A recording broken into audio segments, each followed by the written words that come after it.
안녕하세요, 로미입니다.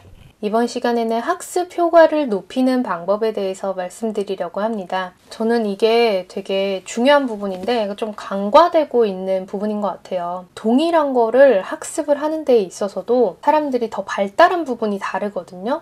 마치 누구는 미술을 잘하고 누구는 음악을 잘하는 것처럼 동일한 내용에 대해서 학습하는 능력도 어떤 방식으로 하느냐에 따라서 그 효과가 정말 다르잖아요. 그게 나눠보면 크게 읽기, 듣기, 쓰기, 말하기 이 4가지 측면이 있는 것 같은데 우리는 대부분을 읽기에 의존해서 학습을 하죠. 그래서 문제를 읽고 풀고 또 해설을 책을 보면서 읽으면서 문제풀이를 하잖아요. 근데 이게 읽기 기능이 발달이 된 사람은 굳이 과외나 학원이 없어도 문제집만 보면서 내가 다 이해할 수 있고 이게 스스로 따라가는 거고 효과를 볼 수 있는데 이게 읽기 기능이 발달해 있는 사람들은 많지 않은 것 같거든요. 딱 봐도 책 읽으면서 본인이 교양을 쌓는 사람들은 대다수는 아니잖아요. 제 주위에도 책 열심히 읽는 사람은 소수거든요. 근데 한국의 교육은 그동안 대부분이 읽기에 의존해 있던 거죠. 반면에 저 같은 경우에는 듣기가 굉장히 메인인 사람이더라고요. 읽기 기능이 정말 발달한 사람들은 그 책이 그 장면 그대로가 다 기억에 남는다고 하더라고요. 그래서 이건 몇 페이지 몇째 줄쯤에 있었던 거야 라고 다 기억하는 친구들 있죠. 걔네들은 정말 시각적인 것에 대한 기억력이 대단한 거죠. 근데 저 같은 경우에는 수업 시간에 선생님이 설명해 주는 거는 거의 다 받아 적었고 그걸 또 보면서 복습을 하다 보니까 다 기억을 했어요. 저는 사람들하고 이렇게 대화했던 내용을 좀 잘 기억하는 편이거든요. 그래서 사람들이 야, 너 그걸 아직도 기억하고 있어? 나는 까먹었는데 내가 그랬었나? 라는 말을 하는데 정작 저는 그 사람이 어떤 옷을 입고 있었는지 그때 그 상황에 어떤 분위기였는지 우리가 먹은 음식이 어땠는지 그런 것들은 잘 기억을 못하는데 그 사람이 했던 말은 제 귀에 들렸던 거다 보니까 더 잘 기억에 남아있는 거죠. 그리고 저는 리스닝을 훨씬 잘하는 편이었어요. 그게 이런 재주인지 몰랐는데 영어 공부를 해도 리스닝이 훨씬 잘 나오고 설명을 들은 문제는 다 맞추고 근데 저는 정말 안타까운 게 저는 집이 좀 어려웠어서 학원 과외를 거의 못했거든요. 그러니까 학교에서 한 선생님이 설명해 준 거는 다 맞춰. 근데 본인이 스스로 응용을 하거나 더 심화를 해야 되는 과정 있잖아요. 그걸 정말 똑똑한 애들은 알아서 잘하는데 저는 그것까지는 레벨이 안 되니까 그래서 꼭 한두 문제씩 틀렸던 거죠. 저에게 누군가가 그런 걸 좀 설명을 해주고 옆에서 문제풀이를 해줬으면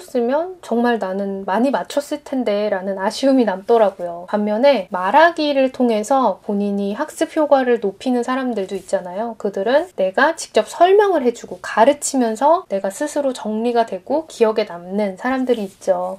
그런 친구들은 친구들한테 이제 설명해주는 거 계속하면서 본인이 스스로 역량을 쌓는 거죠. 그리고 스카이캐슬에도 나왔는데 내가 풀어본 문제 정말 내 것으로 만들기 위해서는 부모님께 설명해 주는 거 하잖아요. 그렇게 내가 누구를 앉혀놓고 가르친다고 생각하고 공부를 하는 것이 학습 효과를 높이는 친구들도 있는 거고 반면에 내가 배운 내용을 직접 쓰면서 외운 것들 다시 써보면서 그래 이 부분은 이랬어 라고 직접 작성하는 게 도움이 되는 친구들. 그래서 깜지 쓰는 거 요즘에도 그렇게 표현하는지 모르겠는데 다 직접 써보면서 공부하는 친구들도 있죠. 이게 내가 어떤 게 더 발달했는지 파악을 하시려면 동일한 레벨의 문제를 준비하시고요.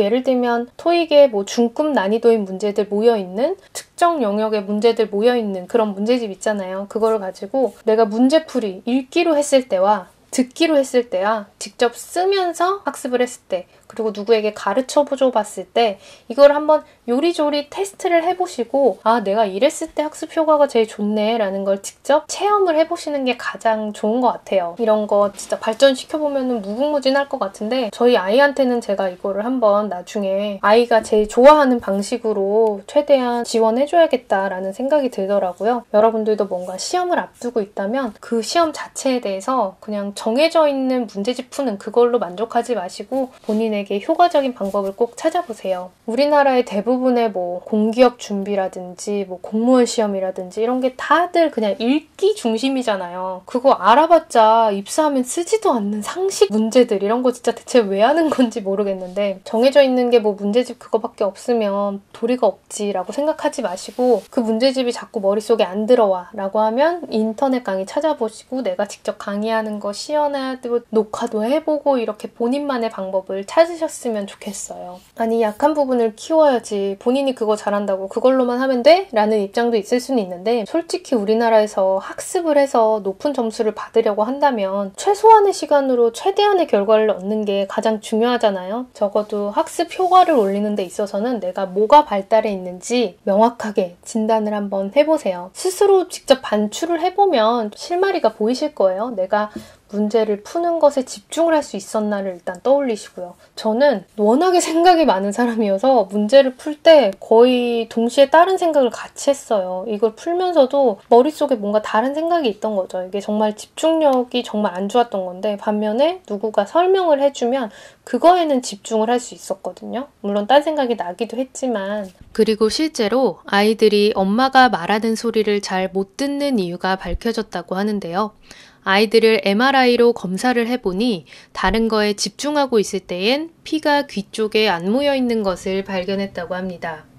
산소가 귀에 충분히 공급이 안 되고 있다 보니까 아무리 말을 해도 잘 못 들었던 거죠. 이처럼 내 피가 더 잘 흐르는 곳이 따로 있는 게 아닐까 싶습니다. 저는 귀 쪽에 피가 잘 흐르고 있는 걸 테고요. 본인의 몸이 더 많은 자원을 보내고 있는 내가 더 발달한 기능을 찾아보시고 활용해 보시면 좋을 것 같습니다. 여러분들도 동일한 시간에 내가 이해한 더 많이 맞추는 거를 기준으로 하나를 삼으시고 제가 뭐 공부의 신은 아니지만 제가 느낀 바를 말씀드려 봤고요. 그리고 평균 기억률에 대한 조사 결과가 있더라고요. 일반적으로는 이렇다는 걸 참고는 하시되 저처럼 수업을 듣는 게 더 효과적인 사람도 있으니까 본인에게 잘 맞는 방식을 찾아보시기 바랍니다. 가르치는 게 기억률에는 좋을지 몰라도 가르치는 것 자체가 번거롭고 에너지를 많이 뺏기는 이들에게는 효과적인 방법은 아닐 테니까요. 그리고 오른쪽 표는 MBTI의 특징 중에 외향, E, extraversion이냐, 내향, I, introversion이냐, 감각, S, sensing이냐, 직관, N, intuition이냐의 항목입니다. 한 전문 강사가 알려줬던 MBTI 특성별로 발달한 본인의 특징인 건데 인상적이어서 공유드립니다. 여러분들의 MBTI를 정확히 파악해 보시면 어떤 게 더 발달한 기능인지 파악하실 수 있을 거예요. MBTI 간이 검사할 수 있는 사이트는 밑에 남겨드리도록 하겠습니다. 여러분들 하시는 공부 잘 이루셨으면 좋겠네요. 잘 보셔서 시청해 주셔서 감사합니다. 부탁드릴게요.